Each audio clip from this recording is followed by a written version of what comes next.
Guys, how you doing today? This is David Lucas back here again. Welcome back to my channel. Now today I'm going to be doing another Star Wars video, and in this Star Wars video I'm going to do the long anticipated, well at least for me the long anticipated, Clone Wars Season 7 review.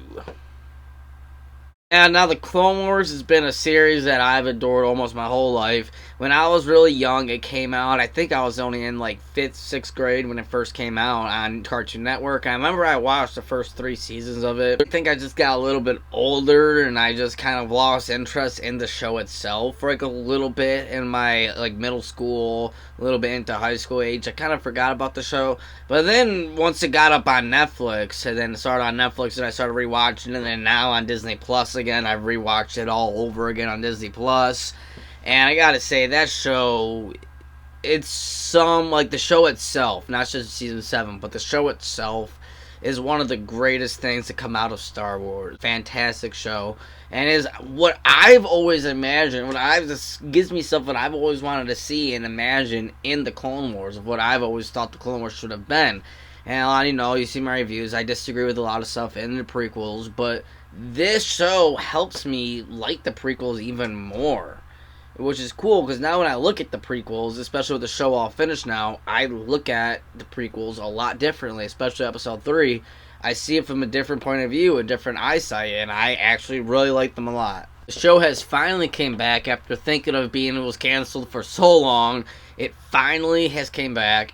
And when it came back for the final Season 7, and in Season 7 we finally get some loose ends tied up, some stuff that was unanswered, get answered this time around. And I remember everyone was so excited when it was first announced and it just came out, and we finally have the full season. This season's kind of split apart into 3 arcs, basically. 3 different arcs that we get in this season that kind of all metals down to the ending. And now the first 4 arcs in this season are the Bad Batch arc, is what people are calling them. And the Bad Batch are basically a group of clones, a team of clone troopers that are a little different than the other clone troopers. These ones are a little malfunctioning clones. They look different, they act different, they're just very different kind of clones. Each one has their own personalities, has their own way of talking, has their own hairdo, has their own body type. They're all different, basically.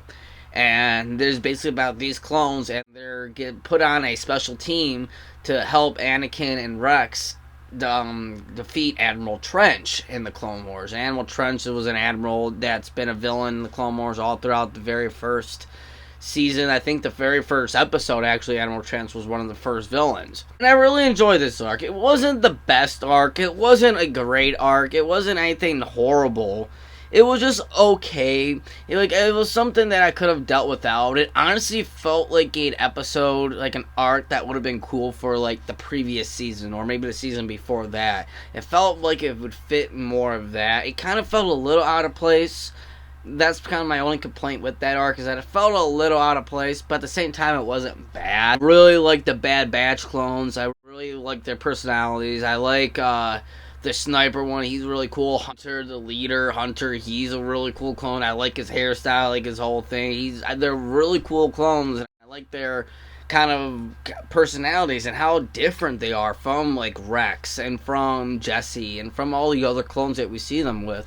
They're very different, and I like that. But at the end of the day, like I said, the kind of 4 arcs were kind of like alright. And I really like the little stuff we get in there, like how we see, like how Rex knows about Padme, and he kind of is like the bodyguard for Anakin when him and Padme talk. And also we learned that Obi-Wan knows too. Obi-Wan, even though like he doesn't say anything to Anakin, he kind of looks at Anakin and goes, Tell Padme I said hi. While Anakin was just talking to Padme on the phone. So, like, Obi-Wan knows. He's just not going to say anything. I really like that we learn a little bit stuff. And these events, what is really cool is that these events are literally weeks, months, right before Revenge of the Sith. So, these are these versions of these characters from what we see in the Revenge of the Sith. Because it's so close. And I love that. I really like it a lot. Now, if I could say any negatives about this season, about what I didn't really like at all about this season, I would have to go with the second arc. And the second arc and the second act of this whole season is really,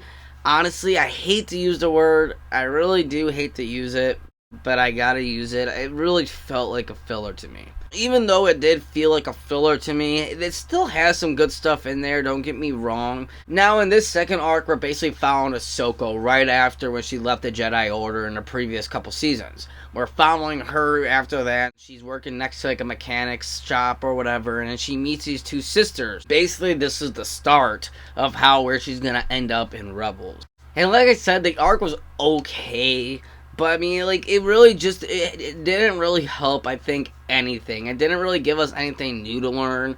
It didn't really give us anything that really helped out with Ahsoka in the arcs coming forward. It didn't have any kind of we didn't have any emotional attachment to these.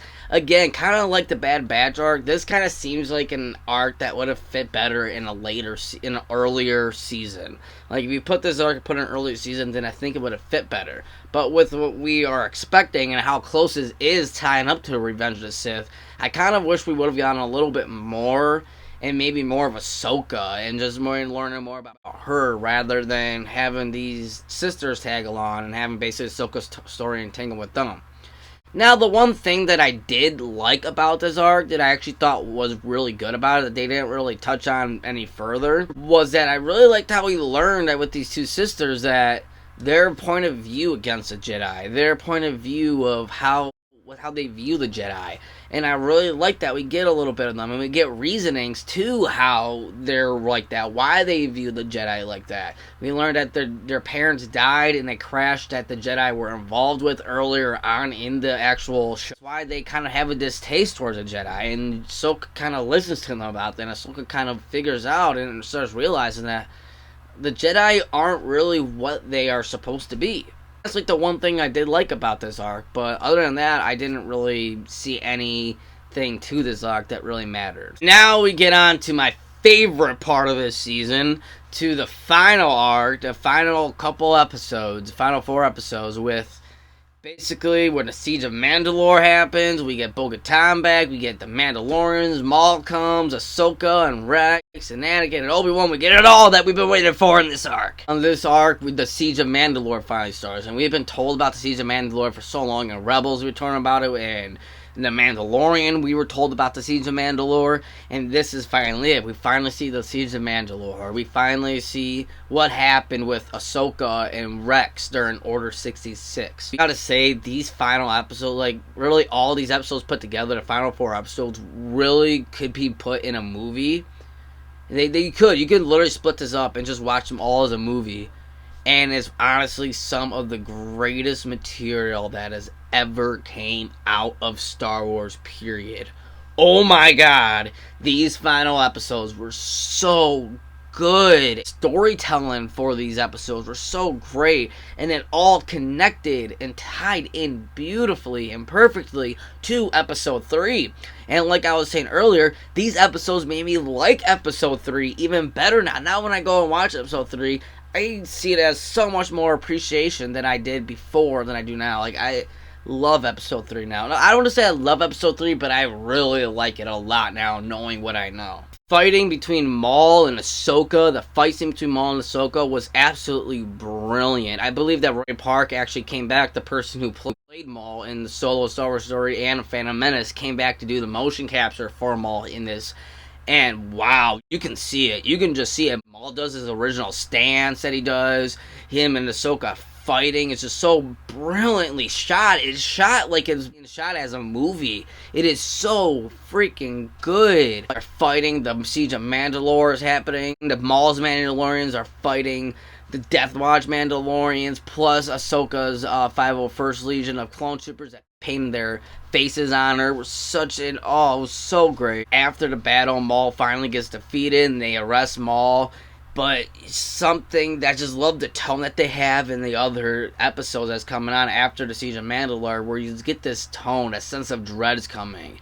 And Order 66 doesn't happen yet, but you just get this sense of dread happening. You get this sense of, oh, something's about to happen. And then they start connecting. They start showing scenes from episode 3 on into the Clone Wars and integrating them. And then also showing scenes what happens right after those scenes happen.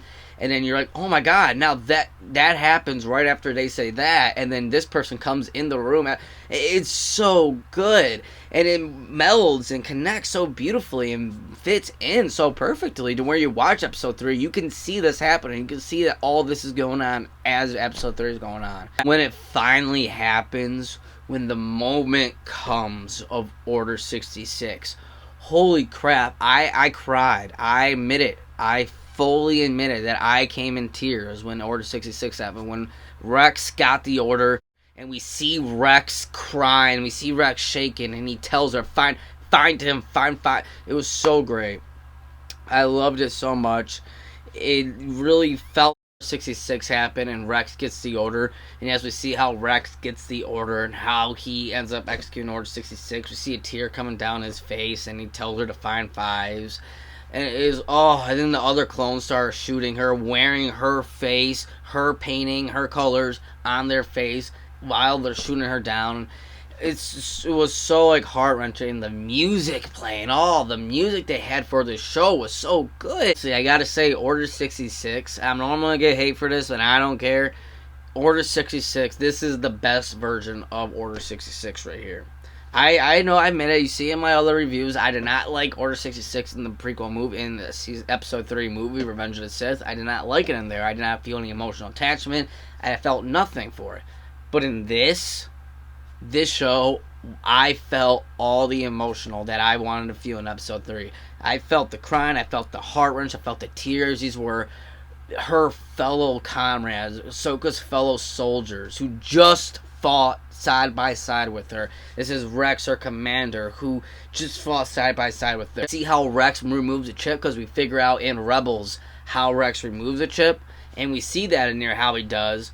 And then we have to see Rex basically have to fight his own brothers, which is another heartbreaking thing. Darth Maul, I gotta say, Darth Maul in this, I don't know what more I say about Darth Maul, but that dude is a badass. I love what they've been doing with Darth Maul in the new canon. I love the story they've been building for him. I love how they've been integrating him in some things. I love it. I love everything they do with Darth Maul. And this show, I feel like this show is a good send-off to Darth Maul, because I think we got his full story now, basically. And this show is a good send-off for him, I feel like.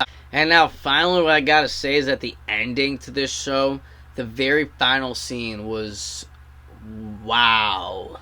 That was just some emotional, kind of like, real live-action theater movie telling, like, holy crap, when Darth Vader arrives, and then we see him pick up Ahsoka's lightsabers, and we see it all in the background, how all the clone troopers have been replaced by stormtroopers now, by faceless stormtroopers they've been replaced by.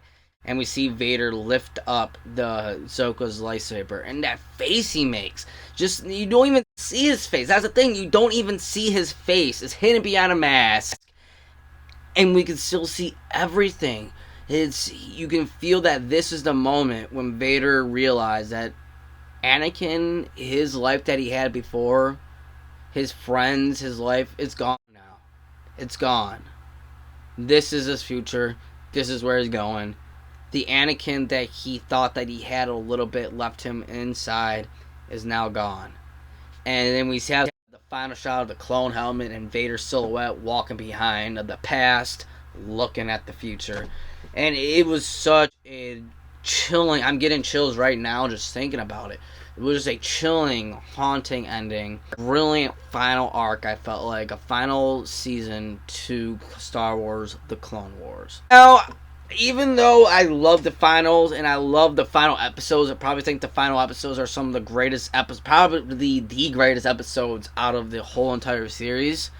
The first 2 arcs were kind of a letdown. So, this season, sadly, isn't my favorite season of it all.